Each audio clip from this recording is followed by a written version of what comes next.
Okey, saya akan menerangkan mengenai nilai berkaitan dengan kekeluargaan. Terdapat 4 nilai.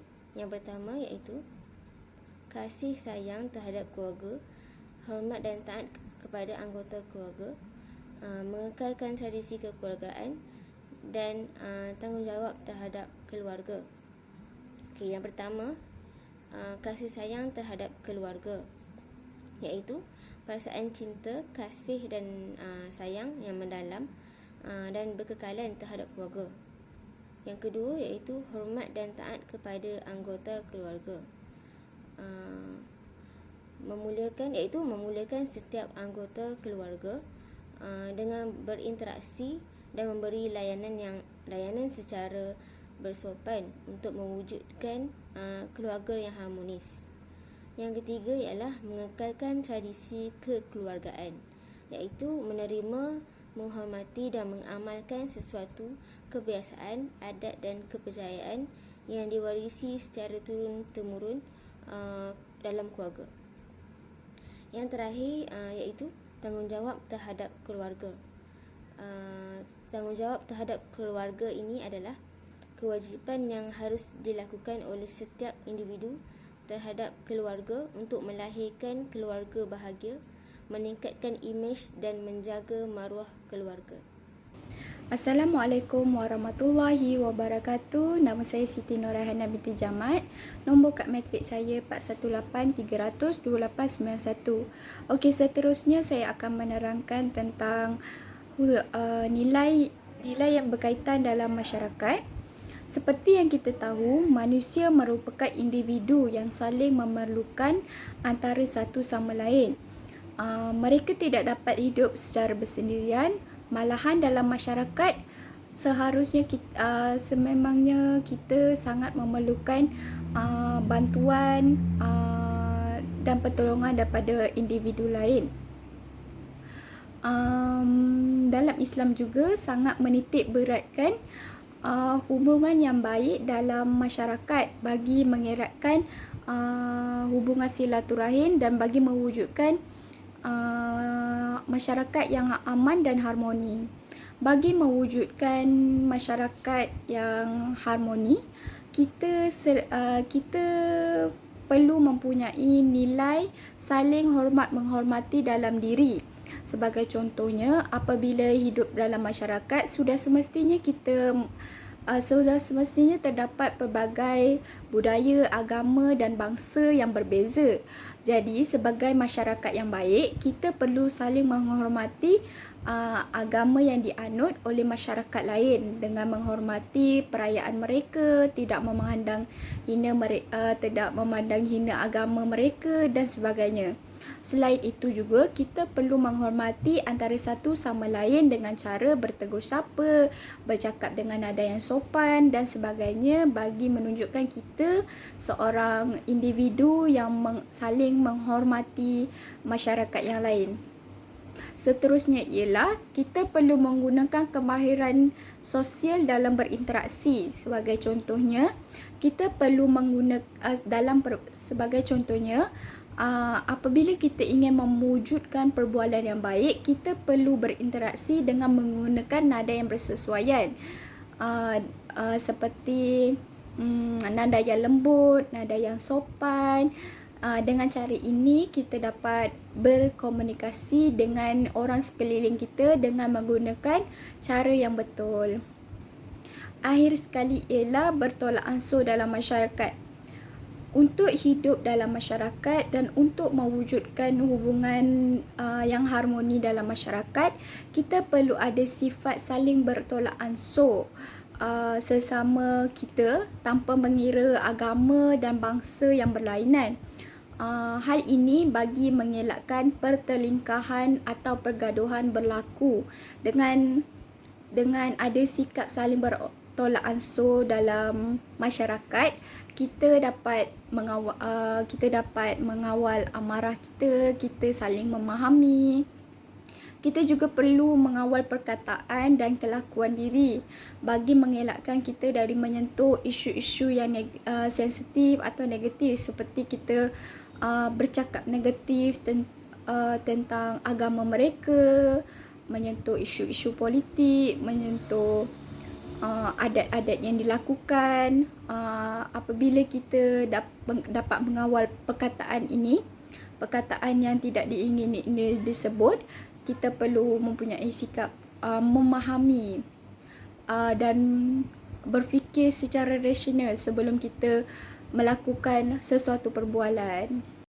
Assalamualaikum dan salam sejahtera. Saya akan menerangkan definisi alam sekitar, iaitu kita perlu alam sekitar ini adalah perhubungan antara manusia dan juga alam dan yang mempunyai perilaku yang baik, beradab dan bertata susila. Okey, yang mempunyai 2 poin, iaitu kita harus menjaga kebersihan dan keindahan alam sekitar, iaitu kita masyarakat, sebagai masyarakat kita perlu menjaga dengan tidak membuang sampah merata-rata, menjaga kebersihan di sekeliling kita, menjaga kebersihan di sungai, di udara dengan tidak membuat pencemaran. Okey, menyayangi alam sekitar adalah seperti kita menanam semula pokok-pokok untuk kita mengekalkan oksigen kita, supaya oksigen kita bersih dan segar untuk kita hirup setiap hari. Selain daripada itu, ia juga memberi pembekal kepada kita semua untuk menjadikan keperluan kita mencukupi, asas kita mencukupi. Assalamualaikum warahmatullahi wabarakatuh. Saya Siti Mariam binti Yasrin, 4183002661. Hari ini saya akan membentangkan tentang nilai berkaitan diri dan juga negara. Sebagai definisi nilai berkaitan diri dan juga negara ialah kepatuhan dan kesetiaan yang berkekalan kepada raja, pemimpin dan juga negara. Sebagai rakyat Malaysia, kita haruslah hormat dan setia kepada raja, pemimpin dan juga negara kita. Untuk menjadi rakyat yang menghormati dan setia kepada raja, pemimpin dan juga negara, kita haruslah memberikan taat setia kita kepada raja dan juga negara, di mana sebagai menunjukkan taat setia kita kepada raja, kita perlulah menghormati perlembagaan yang telah diguna pakai di Malaysia. Seterusnya, untuk menunjukkan taat setia kita kepada negara, kita haruslah sentiasa berusaha untuk menjaga perpaduan masyarakat yang berbilang bangsa di negara Malaysia. Kita juga haruslah menghormati Yang di-Pertuan Agong sebagai ketua negara Malaysia. Seterusnya, Raja-Raja Melayu sebagai ketua di setiap negeri. Seperti yang kita tahu, setiap negeri mempunyai sultan mereka masing-masing. Okay, raja juga perlulah menjadi pelindung kepada hak-hak pribumi. Patuh kepada undang-undang dan peraturan negara. Sebagai definisinya adalah menerima dan mematuhi undang-undang dan peraturan yang telah ditentukan tanpa mengira siapa dan di mana seseorang itu berada. Okey, kita perlulah patuh kepada negara, undang-undang dan peraturan yang ada di negara kita, di mana kita perlulah tidak kira di mana kita berada ataupun siapakah orang itu. Tak kiralah orang tu datuk ke, orang kaya ke, dia tetap perlu mematuhi undang-undang dan peraturan yang telah ditetapkan di negara kita. Sebagai rakyat, kita haruslah mematuhi segala undang-undang dan peraturan negara yang telah ditetapkan.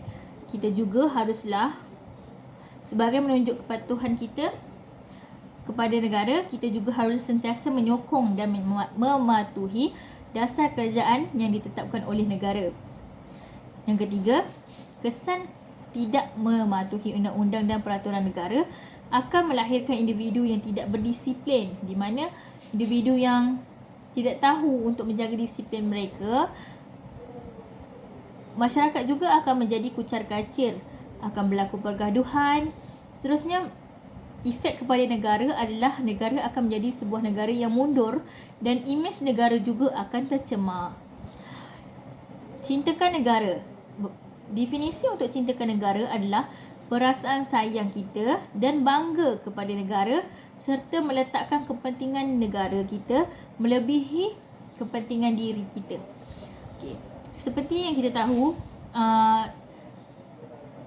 sewaktu sekarang ni negara kita telah pun diuji dengan pandemik COVID-19.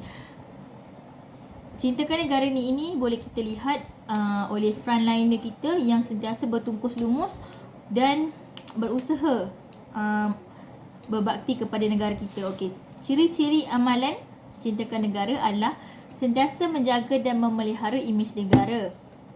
Kita haruslah berusaha di mana pun kita berada, kita perlu menunjukkan bahawa kita ni rakyat Malaysia yang sentiasa membanggakan dan menjaga kita punya imej negara. Seterusnya, menyambut hari kemerdekaan setiap tahun. Okey, kita sambut kemerdekaan tu setiap tahun bukan sebab apa? Sebab kita nak tunjukkan rasa cinta kita, rasa bangga kita untuk menjadi rakyat Malaysia yang cintakan negara. Kita bangga kita sebagai rakyat Malaysia. Seterusnya, menjadikan prinsip rukun negara sebagai pegangan hidup.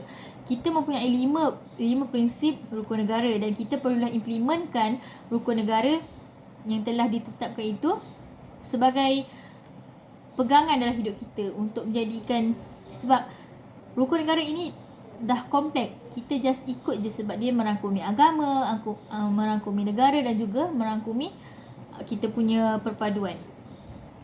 Kita juga untuk menunjukkan yang kita ni cinta terhadap negara kita, kita haruslah menghormati bendera dan juga lagu negaraku. Misalnya, untuk menunjukkan kita menghormati bendera, bila kita nampak bendera tu jatuh ataupun dekat lantai ke kat tanah, kita dirikan dia. Kita pasang bendera tu dekat rumah kita elok-elok untuk menunjukkan kita cintakan negara kita juga. Lagu negaraku, bila berkumandang ni lagu negaraku, kita bangun, kita tunjukkan yang kita ni hormat. Seterusnya, kita haruslah sentiasa sedar akan tanggungjawab kepada negara dan bersedia memberi perkhidmatan kepada negara. Ini yang telah saya sebutkan tadi sebagai contoh frontliner yang bertungkus lumus memerangi pandemik COVID-19 yang telah pun menyerang negara kita sekarang ni. Mereka bertungkus lumus tanpa mengenal siapa orang yang dia jaga tu, siapa orang yang dia, siapa-siapa je. Tak kira rakyat Malaysia ke, janji dia berada di Malaysia, dia bertungkus lumus. Walaupun tak dapat dengan keluarga, tak dapat bersama dengan keluarga, mereka dahulukan kepentingan negara melebihi kepentingan diri mereka sendiri. Untuk mengekalkan keamanan dan perpaduan di negara kita, sebagai definisinya, keamanan adalah bermaksud bebas daripada ancaman bahaya dan perpaduan juga bermaksud hubungan erat atau bersifat toleransi yang diwujudkan secara sengaja dalam kalangan kaum dan etnik yang berbeza untuk mencapai matlamat bersama secara jujur dan ikhlas. Cara untuk kita mengekalkan keamanan dan perpaduan di dalam negara kita ini adalah sentiasa memupuk semangat patriotik di kalangan rakyat kita. Contoh misalnya di sekolah, bila 31 Ogos kita akan menyambut kemerdekaan dan juga kita akan mengadakan sambutan sebagai kita untuk menanamkan sifat semangat patriotik tu dalam diri anak-anak dan juga rakyat Malaysia sejak daripada kecil lagi. Seterusnya, cara untuk mengekalkan keamanan dan perpaduan negara adalah dengan menjadi masyarakat yang mementingkan pendidikan dalam kehidupan. Kita sebagai insan, kita haruslah sentiasa berusaha untuk mencari ilmu agar ilmu itu mampu menolong kehidupan kita. Kita juga haruslah tidak membangkitkan isu sensitiviti kaum di mana kita tidak perlu menyentuh apa-apa isu yang berkaitan dengan kaum. Hal ini kerana ianya dapat mampu menggoyahkan perpaduan dalam negara kita ini. Seterusnya, kita haruslah mengamalkan sikap toleransi dan menghormati agama, bangsa dan juga budaya. Seperti yang kita tahu, negara kita mempunyai banyak etnik dan juga bangsa. Oleh itu, kita haruslah sentiasa menghormati setiap agama, bangsa mereka dan juga budaya mereka yang diamalkan di Malaysia.